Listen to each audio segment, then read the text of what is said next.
పోతారు, ఈ పార్టీలకు ఆ పార్టీలకు పోతారు, కానీ కార్యకర్త మాత్రం పోడు. నిజాయితీ అని చెప్పింది, కానీ నిజాయితీ, నిబద్ధత, విధేయత ఈ మూడు కూడా అవసరం పార్టీ కార్యకర్తలకు.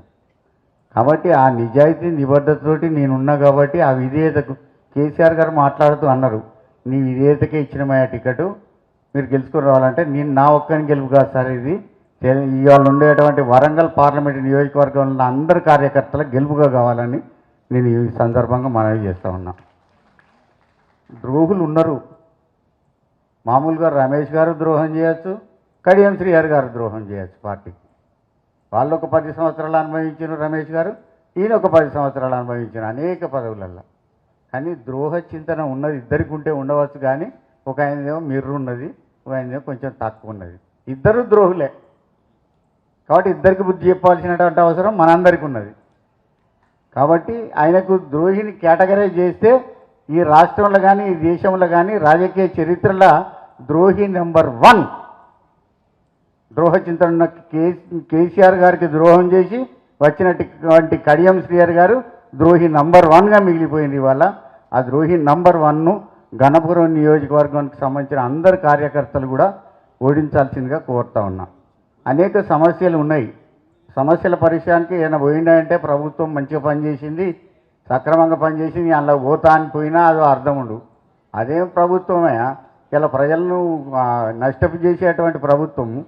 ప్రజలనే కాదు రైతాంగాన్ని నష్టం చేసింది. ఇవాళ పోతే మహిళలు అయితే 2500 వస్తాయి కావచ్చని ముగ్గురు మహిళలు కూర్చొని లెక్క కట్టుకున్నారు. మన ఇంట్లో ముగ్గురు ఉన్నాం, మనకు 7500 వస్తాయి, 2500 ప్రతి నెల వస్తాయి మనకు.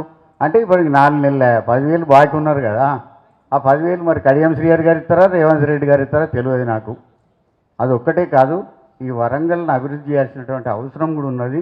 వరంగల్ అభివృద్ధి కార్యక్రమాలు కూడా తీసుకోవాల్సినటువంటి అవసరం ఉంటుంది. కేంద్రంలో నుంచి మోడీ గారి ప్రభుత్వం ఏదో చెప్తారు, మోడీ ఏదో అన్నారని వాళ్ళ కార్యకర్తలు కొంతమంది ఉంటారు, కానీ ఎక్కువ చెప్తారు వాటికనే. దానికి ఏం పరేషాన్ కావద్దు. కాబట్టి ఆ మోడీది కూడా ఏం లేదు వాస్తవానికి. జిఎస్టీ పెంచిను, నిత్యావసర వస్తువులు పెరిగినాయి. రైతులకు ఏం చేయలే, కర్షకులకు ఏం చేయలే, కార్మికులకు ఏం చేయలే, నిరుద్యోగులకు ఏం చేయలే. తర్వాత పోతే ఇవాళ ఉన్నటువంటి విద్యార్థులకు కూడా ఏం చేయలే. ఏం చేయని ప్రభుత్వానికి ఓటు ఎందుకు ఇస్తారు? నేను 2014 ఒక సబ్బు బిల్ల కొనుక్కుంటే అది 20 రూపాయలు ఉండే, ఇవాళ 40 రూపాయలు అయింది. పెట్రోల్ ధర పెరిగింది, డీజిల్ ధర పెరిగింది, అన్నిటి పెంచినవు. ఎవరికి ఇచ్చిన పైసలు అంటే బ్యాంకులో నెగివేసిన వాళ్ళందరికీ డబ్బులు ఇచ్చినటువంటి పరిస్థితి చూస్తూ ఉన్నాం. గుజరాత్ బేరగాళ్లకు సంబంధించినటువంటి ప్రభుత్వం. నాకు తెలియదు ఇంతకుముందు, ఈ మొన్ననే ఇంకా చాలా అంశాలు తెలిసినాయి. వాళ్ళిద్దరు చేయబట్టే. కడియం కావ్యం ఆయన తిడుతుంది, ఆయనేమో ఆమెను తిడతారు. ఆ తిట్టుడేం తిట్టుడా అంటే ఈ కడియం కావ్యది ఎక్కడో గుంటూరు అని ఆయన తిడతాడు. ఆయన గుంటూరు సంగతి నాకు తెలియదు. గుంటూరుకు పోతుంది, ఓకే. మరి నువ్వేం చేస్తావా ఇక్కడ అంటే ఈయన భూ కబ్జాదారుడని ఆమె తిడుతుంది. మరి ఎవరు తిట్టినా భూ కబ్జాదారుడు అవుతారా అవి అవుతారా అనేటువంటి మీరే మాట్లాడతారని నాకు తెలియకపోయినా ప్రజలందరికీ తెలిసేలాగా చేసేటువంటి విషయాన్ని మాత్రం స్పష్టంగా వాళ్ళు తీసుకున్నారు. వాళ్ళు ఆ నిర్ణయం తీసుకున్నారు. కాబట్టి మన నిర్ణయం మనం చేసుకోవాలి.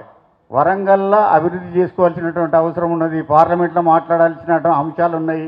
తర్వాత పోతే ఇక్కడ ఉండేటువంటి రాష్ట్ర ప్రభుత్వం యొక్క ఏ విధంగా అనవసరమైన మాటలు మాట్లాడి అలవి కానీ హామీలు ఇచ్చి ఇవాళ ఏమైతే చేసిందో అవన్నీ కూడా చూడాల్సినటువంటి అవసరం ముఖ్యంగా బీఆర్ఎస్ కార్యకర్తల మీద ఉన్నది, మన అందరి మీద ఉన్నది.